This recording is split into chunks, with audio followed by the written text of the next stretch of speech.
రాజకీయాలలోనూ అటు నిజ జీవితంలోనూ జగన్మోహన్ రెడ్డిది ఒక ప్రత్యేకమైన శైలి. మాట చెప్పాడంటే మడమ తిప్పడు.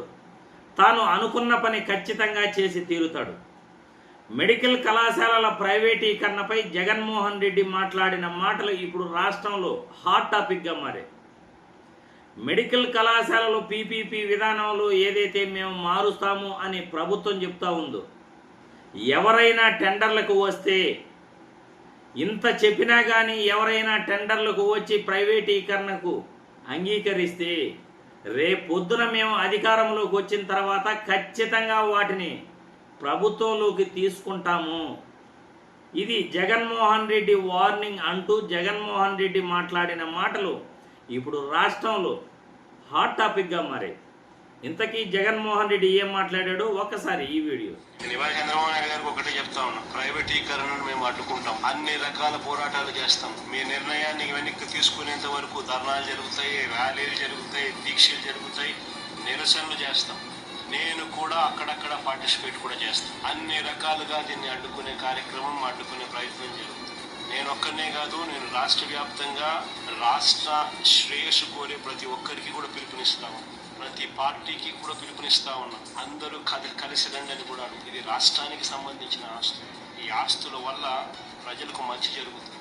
ఈ ఆస్తుల వల్ల ప్రజలకు జరిగే శాశ్వత మంచిని చంద్రబాబు నాయుడు తీసేసే ప్రయత్నం చేస్తాం.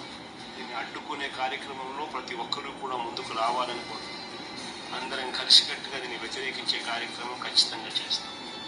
ఇన్ని చేసినా కూడా పొరపాటును మీరు బరి తెగిస్తే మాత్రం ఒకటి చెప్తా ఉన్నాను, ఎవరైనా టెండర్లలో పార్టిసిపేట్ చేయండి, ఎవరైనా రాండి, కానీ ప్రతి ఒక్కరికి వార్నింగ్ ఇస్తాం. రేపు పొద్దున మేము వచ్చిన తర్వాత రద్దు చేస్తాం, మళ్ళీ వెనక్కి తీసుకుంటాం. ఇది మాత్రం ఖచ్చితంగా అందరూ గుర్తుపెట్టుకుంటాం.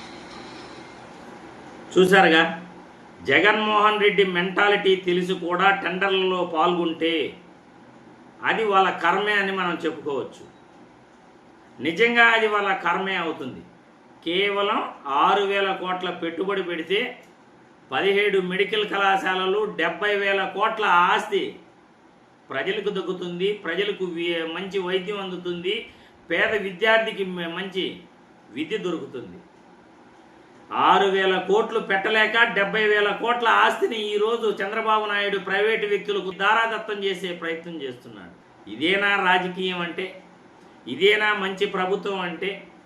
విద్య, వైద్యం ఉచితంగా అందించాల్సింది పోయి ఉన్న మెడికల్ కళాశాలలో మాకు వద్దు అంటూ పులివెందుల మెడికల్ కళాశాల వెనక్కి పంపేస్తుంది. ఇప్పుడు జగన్మోహన్ రెడ్డి తీసుకువచ్చిన 17 మెడికల్ కళాశాలలను పీపీపీ విధానంలోకి మేము మారుస్తాము అంటూ ప్రభుత్వ మెడికల్ కళాశాలలో ప్రైవేటు వ్యక్తుల చేతుల్లో పెట్టేదానికి ప్రయత్నిస్తున్నారు. ఇంత తెలిసి కూడా జగన్మోహన్ రెడ్డి ఇంత స్వీట్ వార్నింగ్ ఇచ్చి కూడా మీరు ఖచ్చితంగా మేము టెండర్లలో పాల్గొంటాము అని ఎవరైనా ముందుకు వస్తే మాత్రం అది వాళ్ళ కర్మే అవుతుంది. రేపు జగన్మోహన్ రెడ్డి అధికారంలోకి వస్తే ఖచ్చితంగా అవి ప్రభుత్వ మెడికల్ కళాశాలలు అవుతాయి. అందులో ఏ డౌటు లేనే లేదు. రాజకీయాలలో జగన్మోహన్ రెడ్డిది ప్రత్యేకమైన శైలి. మాట చెప్పాడంటే ఖచ్చితంగా చేసి తీరుతాడు. అది ఎంత కాడికైనా వెళ్తాడు, తెగేదాకా లాగుతాడు. అది ప్రతి ఒక్కరికి కూడా తెలిసిన విషయమే. ప్రజలకు మంచి చేయటంలో ముందుంటాడు జగన్మోహన్ రెడ్డి. అది రాజకీయాలలో అయినా నిజ జీవితంలో అయినా మంచి చేయటంలో ఎప్పుడూ ముందుంటాడు. గత ప్రభుత్వంలో ఆయన మంచి ప్రతి ఒక్కరూ చూశారు. 2.70 లక్షల కోట్లు ప్రజల అకౌంట్లో ఏ ముఖ్యమంత్రి కూడా వేయలేదు. జగన్మోహన్ రెడ్డి చేసి చూపించాడు. ప్రజల వద్దకి పరిపాలన తీసుకొచ్చాడు. సచివాలయ వ్యవస్థ, వాలంటీర్ వ్యవస్థ, రైతు భరోసా కేంద్రాలు, విలేజ్ హెల్త్ సెంటర్లు ప్రతి గ్రామాలలో తీసుకొచ్చి ప్రజలకు సేవలు అందించాడు, రైతులకు సేవలు అందించాడు.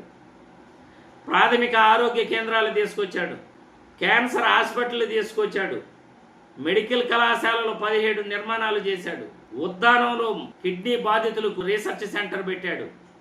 కిడ్నీ బాధితుల కోసం శ్రీకాకుళం పలాసలో మంచినీటి వసతి 700 కోట్ల పైన ఆయన పెట్టడం జరిగి మంచినీటిని వాళ్ళకి అందించడం జరిగింది. జగన్మోహన్ రెడ్డి చేసిన మంచి గురించి చెప్పుకుంటూ పోతా ఉంటే ఉచిత విద్య, ఉచిత వైద్యం ఏ ముఖ్యమంత్రి చేయని విధంగా ఆయన చేశాడనే చెప్పుకోవచ్చు. అలాంటి వ్యక్తి రాజకీయాలలో నిజ జీవితంలో కూడా ఆయనది ఒక ప్రత్యేకమైన శైలి. ఆయన చెప్పాడంటే ఖచ్చితంగా చేసి తీరుతాడు. కాబట్టి మెడికల్ కళాశాలలపై ప్రైవేటీకరణకు ప్రభుత్వం పునరాలోచించుకోవాలి. ప్రైవేటు వ్యక్తులకు దారాదత్తం చేసి రేపొద్దున ఇబ్బందులు పడే పరిస్థితి తీసుకురాకండి. ఖచ్చితంగా అవి ప్రభుత్వ మెడికల్ కళాశాలలుగానే పేద ప్రజల కోసం ఉచిత విద్య వైద్యం అందించేందుకు ఖచ్చితంగా భవిష్యత్తులో ప్రభుత్వ మెడికల్ కళాశాలగా మళ్ళీ జగన్మోహన్ రెడ్డి తీసుకొస్తాడు అనటంలో ఏమాత్రం సందేహం లేదు.